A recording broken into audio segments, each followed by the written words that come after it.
আসসালামু আলাইকুম, সবাইকে ঈদ মোবারক জানিয়ে ভিডিওটি শুরু করলাম। তো এটা ছিল মেহেদির ভিডিওটি চাঁদ রাত্রে। তো তন্নি ঘুমাচ্ছিল আর ফাতেমা মেহেদি দিয়ে এই যে তন্নির মাথার কাছে বসে আছে আর আমার সাথে গল্প করতেছে। এখন বাজে রাত 12:30। তো এখন বলতেছে আম্মু তোমাকে এখন দিয়ে দিই, মানে আমাকে বোঝাচ্ছিল আম্মু তুমি এখন ঘুমায়ও না, তোমাকে এখন দিয়ে দিই।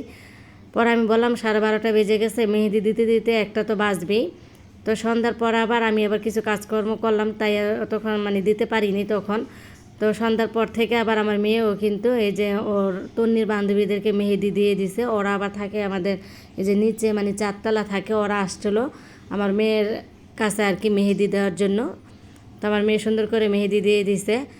আর ফাতেমা কিন্তু মানে আগে মেহেদি দিতে পারতো না, এখন কিন্তু মেহেদি দেওয়া শিখে গেছে। দেখেন খুব সুন্দর করে মেহেদি দিছে, অনেক সুন্দর হয়েছে ডিজাইনগুলো। এখন আর পার্লারে যাওয়া লাগবে না, যেহেতু মেয়ে শিখে গেছে, মেয়ের কাছেই বসে দিতে পারবো। আর হ্যাঁ, আর এটা ছিল কিন্তু ঈদের দিন সকালের ভিডিওটি। তো ঈদের ভিডিওর সাথে আমি মেহেদির ভিডিওটা অ্যাড করে দিলাম, যেহেতু ছোট একটা ভিডিও, তো ভাবলাম যে এটার সাথে দিয়ে দিই। তো আমার ভিডিওটি কিন্তু আজকে শুরু থেকে শেষ পর্যন্ত আপনারা দেখবেন প্লিজ। আর কেউ টেনে টেনে ভিডিওটি দেখবেন না। যদি ভালো লেগে যায় দেখতে দেখতে ঈদের ভিডিওটি, তাহলে কিন্তু একটি লাইক তো অবশ্যই দিবেন আর সাবস্ক্রাইব করে ভিডিওর পাশে বন্ধু হয়ে থাকবেন। অনেকে ভিডিও দেখেন তো হয়তো বা লাইক দিতে ভুলে যান বা সাবস্ক্রাইব করতেও ভুলে যান, প্লিজ একটু সাবস্ক্রাইব করে যাবেন। তো এই তো কিছু রান্নাবান্না করে নিচ্ছি, আর আজকে রান্নাগুলো সব কিছু আর কি শেয়ার করতেছি না। তো এই যে গরু মাংসটা কিন্তু ভালো করে ধুয়ে টুয়ে ময় মশলা দিয়ে মাখিয়ে এই যে প্রেশার কুকারে বসিয়ে দিছি। তো এখন ঢাকনাটা সরিয়ে আমি একটু আবার দেখতেছিলাম কী অবস্থা। তো ঝোলটা একটু কমাবো, এত ঝোল আর কি রাখবো না।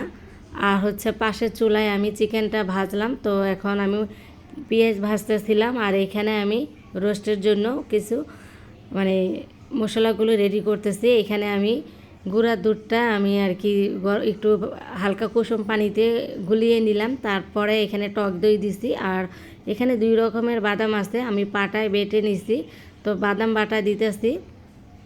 আর এখন রেডিমেড মশলা দিয়েই কিন্তু আমি রোস্টটা রান্না করব। তো এই তো মশলাটা আমি ভালো করে গুঁড়া দুধের সাথে আর টক দইয়ের সাথে একসাথে আর কি আমি মিক্স করে নিতেছি। এভাবে দিলে হয় কি, মানে ওই যে অনেক সময় দেখা গেলো যে লিকুইড দুধ দিলে মানে সরাসরি চুলায় আমরা টক দইটা দিয়ে দিই, তখন কিন্তু একটু ছানা ছানা হয়ে যায়। আর এভাবে আলাদা করে মশলাগুলো সব একসাথে মিক্স করে দিলে তাহলে কিন্তু আর ছানা ছানা হয় না। তো মশলাটা ভালো করে কষিয়ে নিছি, তারপর চিকেনটা দিয়ে দিলাম। তো আমি একটু ভালো করে এখন কষায় নিব। আর এখানে আবার আমি চলে আসলাম ডাইনিং রুমে।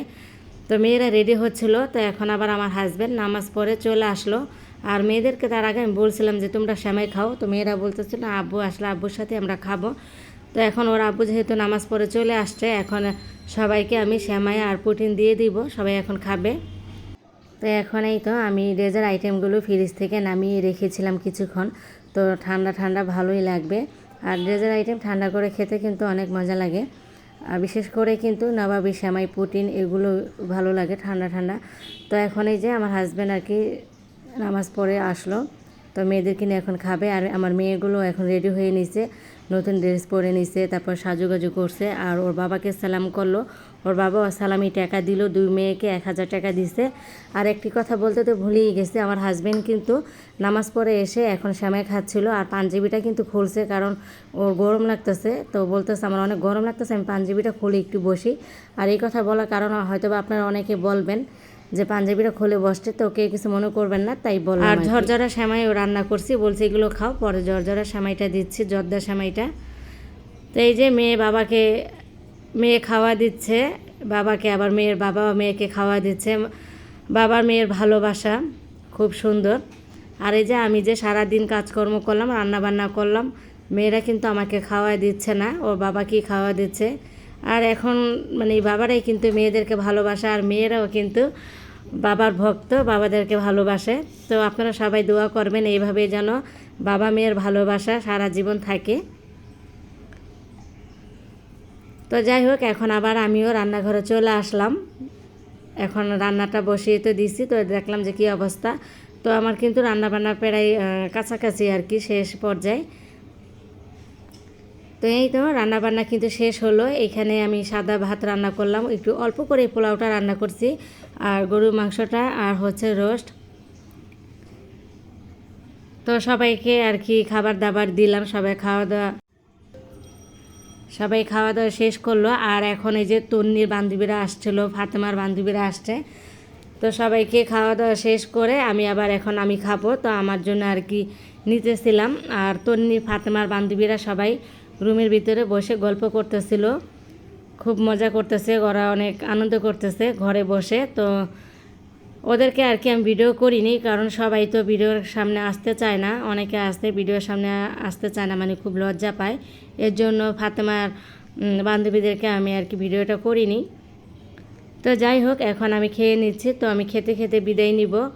আজকের ভিডিওটি যদি ভালো লাগে প্লিজ একটি লাইক দিয়ে যাবেন, আর আপনাদের সুন্দর সুন্দর কমেন্টগুলো অবশ্যই করবেন, ভালো লাগে কমেন্টগুলো পড়তে বা দেখতে। তো এখন তাহলে ভিডিওটি এখানেই রাখবো। সবাই ভালো থাকবেন, সুস্থ থাকবেন, আর আমাদের জন্য দোয়া করবেন। আসসালামু আলাইকুম, আল্লাহ হাফেজ।